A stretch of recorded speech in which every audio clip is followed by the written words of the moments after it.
You weep for Santiago and you curse the Marines. You have that luxury. You have the luxury of not knowing what I know, that Santiago's death, while tragic, probably saved lives. And my existence, while grotesque and incomprehensible to you, saves lives. You don't want the truth because deep down in places you don't talk about at parties, you want me on that wall. You need me on that wall.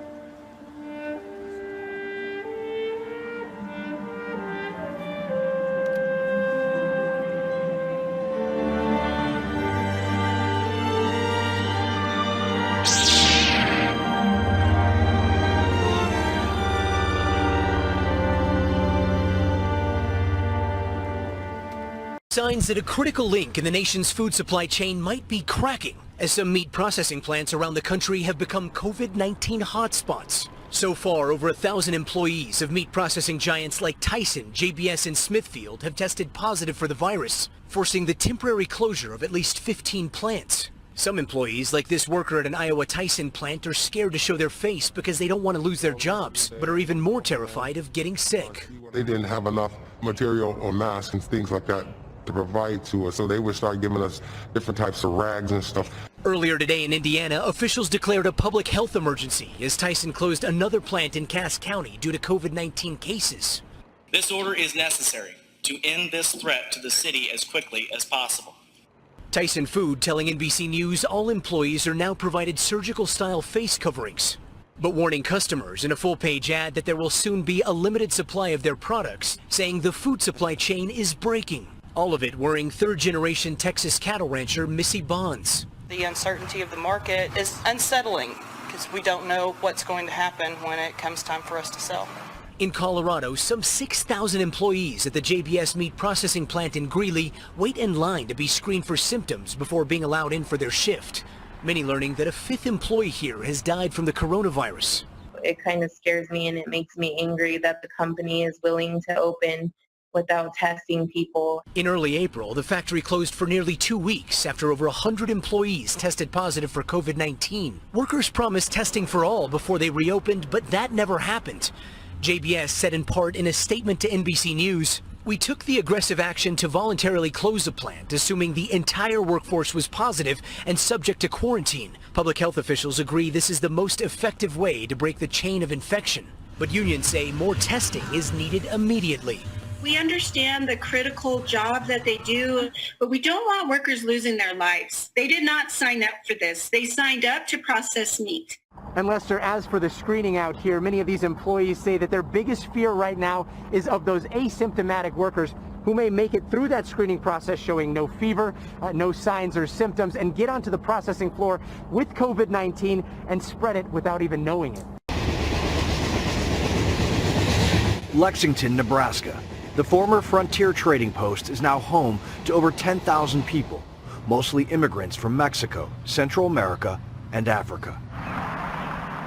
About 25% of them work here at the Tyson Foods meatpacking plant. And a number of them are coming down with coronavirus.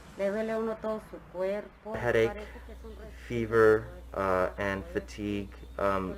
As we started getting out of the worst of it, we started to develop a loss of sense of smell and taste. This woman and her husband both work at Tyson, and both got COVID-19. She is not revealing her identity for fear of retaliation. Her son translates for her. She said she's really scared to go back just because she doesn't know what has been done, and she doesn't want to risk getting reinfected again and redoing this whole process for the past more than a month that we've been quarantined. Nearly 600 workers at various meatpacking plants across Nebraska tested positive for the coronavirus in April, with at least one death.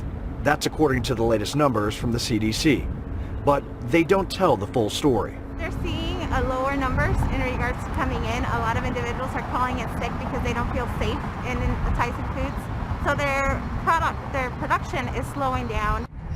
Gladys Cox is a community organizer in Lexington. Now, just recently, everybody received a text message saying that they're going to receive a $30 day bonus if they come to work.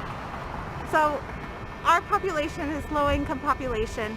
And to us, it seems like an incentive to come to work even though you may be sick. There was a representative at one of the meetings, and she said, you know, they're not required to work. They don't need to come to work. But if they don't come to work, they don't get food. If they don't come to work, they're not able to feed their family, pay the rent.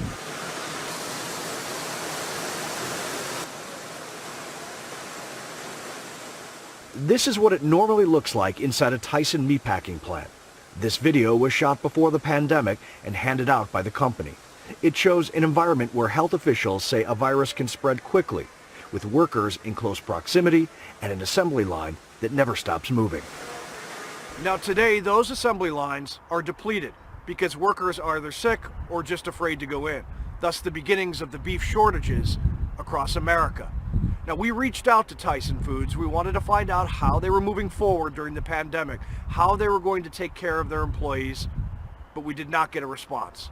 What we did do is go to their website, and we found videos and photos that we've downloaded. We also found a message from one of their vice presidents, Hector Gonzalez, explaining how they're going to move forward. We understand that people are anxious during this very challenging time, which is why we believe information is the best tool for combating this virus. We want our team members to express their concerns so that we have an opportunity to address them timely and properly. But rights advocates say workers at these plants are afraid of coming forward with their concerns, worried it will cost them their job.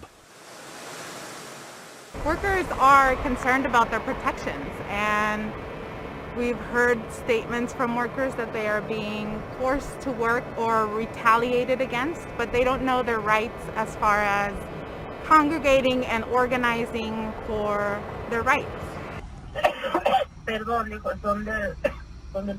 This Tyson worker with COVID-19 spoke to us anonymously over the phone. I haven't been to work, so they just haven't checked in with me. They haven't asked me how I'm doing or how we're doing. What we do know from the Tyson website is that in the past several weeks, workers' temperatures are being monitored through infrared technology, and social distancing has become procedure inside the plants.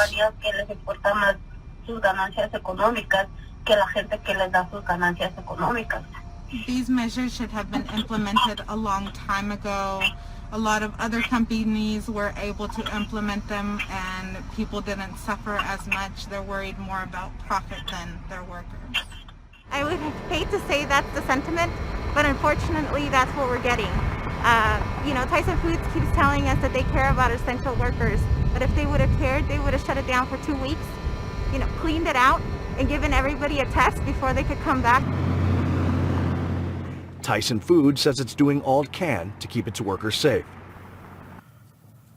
We've required face coverings and have performed deep cleaning at a number of our facilities. We're extremely grateful for the work our team members are doing and for the role they play in the critical supply chain that extends from farm to fork.